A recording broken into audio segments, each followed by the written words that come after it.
కార్తీక మాసం వల్లనే సత్యనారాయణ వ్రతాలు, కేదారేశ్వర వ్రతము, లక్ష్మీ దామోదర వ్రతము, ఈ యొక్క విశేషంలో కార్తీక మాసానికి ఉన్న విశిష్టత కాబట్టి సత్యనారాయణ వ్రతం చేసుకుంటాం.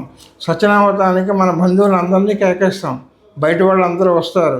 5 ముత్తైదులకి తాంబూలం ఇవ్వండి, బ్రాహ్మడికి ఇంత వస్త్రదానం, ఫలదానం, దక్షిణదానం. బ్రాహ్మడు అని అంటే బ్రహ్మతో సమానం కాబట్టి బ్రాహ్మడికి ఆ యొక్క తాంబూలం ఇవ్వండి.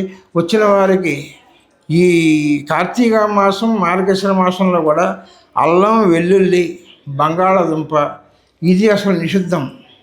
అలాంటివన్నీ మానుకోండి. ఒకవేళ ఎవరైనా మాకు కుదరదు మేము చేసుకుంటామని అంటే బయట తినమనండి. ఇంట్లో మట్టికి శుద్ధిగా, బుద్ధిగా స్వామికి మంచిగా చూసుకోండి.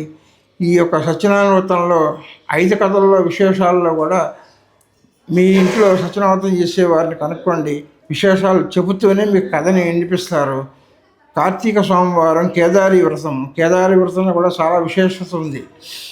మనకి 7 జన్మల నుంచి 7 సంవత్సరాల నుంచి మనం చేసుకున్న ఈ యొక్క పాపమంతా కూడా ఈ యొక్క ఉసిరి దీపం, కేదారి వ్రతం, సత్యనారాయణ వ్రతంతోనే క్లియర్ అవుతాయి.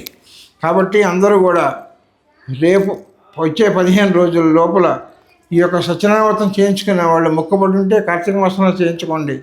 మనకి శుక్రవారం రావటం అనేది చాలా మనకి విశిష్టత.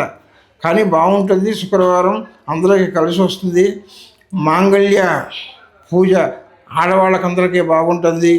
భర్తలకు మంచిగా సుఖంగా ఉంటుంది. సంతానం లేని వాళ్ళకి సంతానం కలగడానికి అవకాశం ఉంది. పెళ్ళిళ్ళు కాని వాళ్ళకి పెళ్ళిళ్ళు అవుతాయి. ఈ యొక్క కార్యక్రమాన్ని జయప్రదం చేసుకోండి. స్వస్తి.